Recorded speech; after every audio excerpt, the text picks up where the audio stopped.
Welcome back. So, did you ever have a week where it looks like you didn't do anything, but you must have done something because you're totally exhausted? Well, that's kind of how this week has been. Just kind of a blur, really, right now. Um, Here's Jeremy and Keith just starting to do the layups as on Wednesday over that radius blocking in the cabin, and I think Jeremy and I logged probably 15 hours in the cabin this week. So it's a lot of time. Anyway, making progress through that.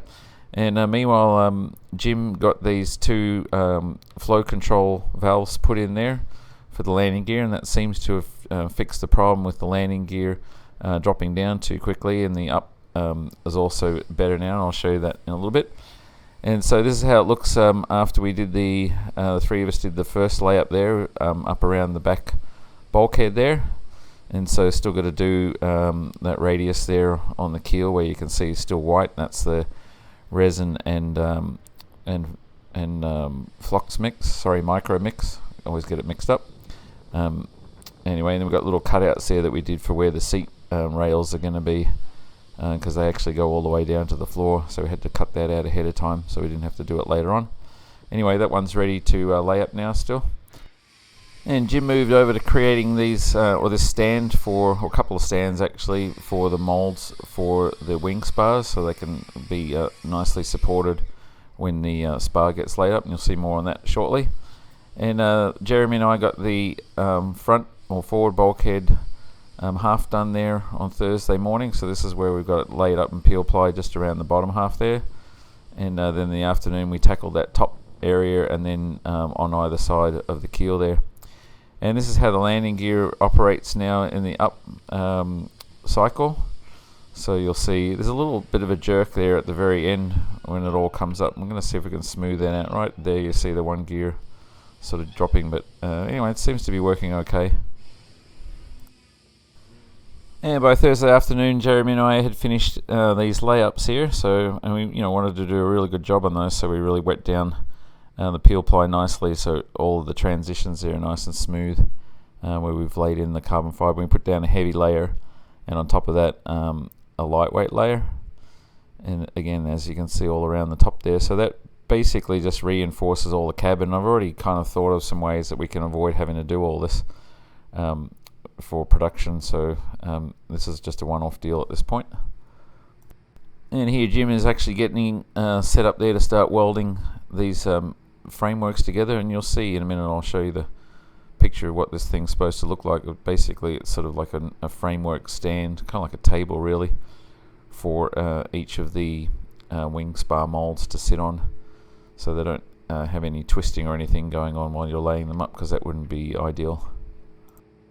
And meanwhile, Jeff and Devon have been working on getting the last of these rib molds laid up. And again, there was some there that needed to be laid up several times, because there was one mold and you need to create 4 ribs from the same mold, so they have to go around and around and around.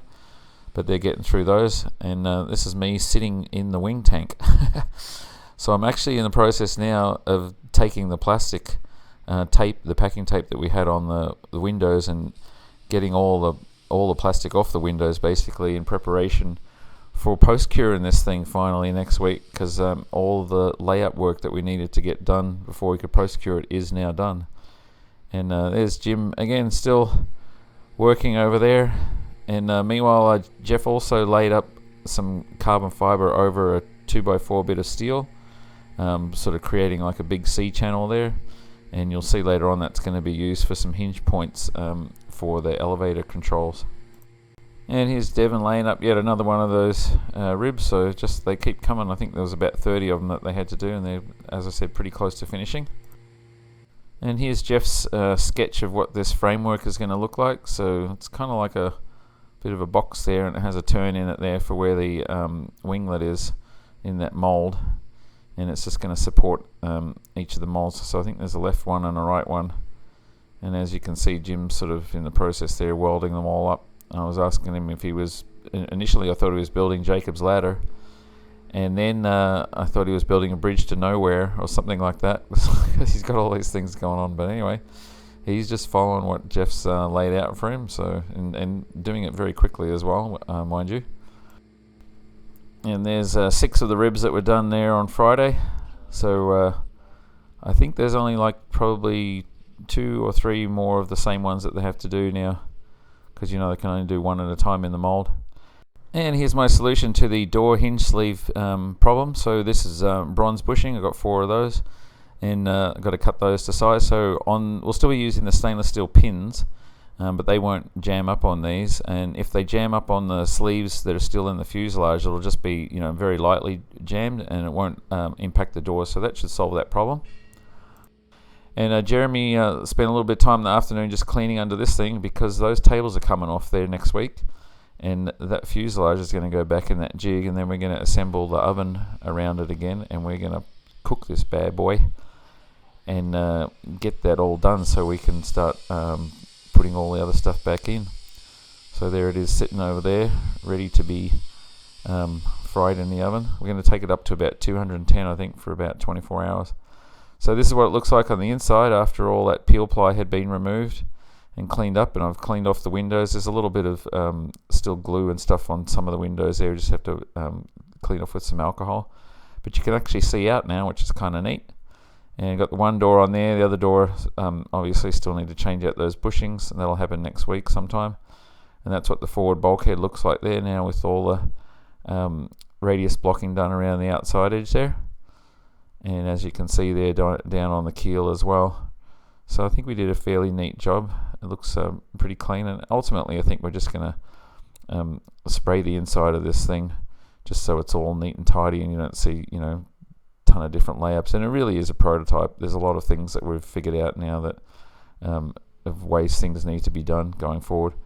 Anyway, this is what it looks like there, with the plastic off the windows, and the windows cleaned up a little bit. It's pretty sharp. Got that nice reflection going on, and the window color, it was supposed to be kind of like a bronze thing, but actually in the light there in the shop, it looks kind of dark, fairly black kind of look instead of bronze, which is what I was really hoping for, because I wasn't really a big fan of the bronze tinting that I thought it was going to turn out to be. So pretty happy about that. Anyway, in terms of still looking for someone who wants to come and work for us for a couple of months, needs to be someone who's US citizen or resident and in the US right now. I don't want anybody flying in. It is a paid position, and really looking for someone who's just kind of like a car guy, who knows how to build car stuff, because that's the sort of stuff that we're going to be doing going forward, just installing everything. I just need an extra pair of hands to help with stuff. So if you know anybody, let me know. Anyway, that's our update for this week, and look forward to next week, where we're going to get that fuselage in the oven. Thanks for watching.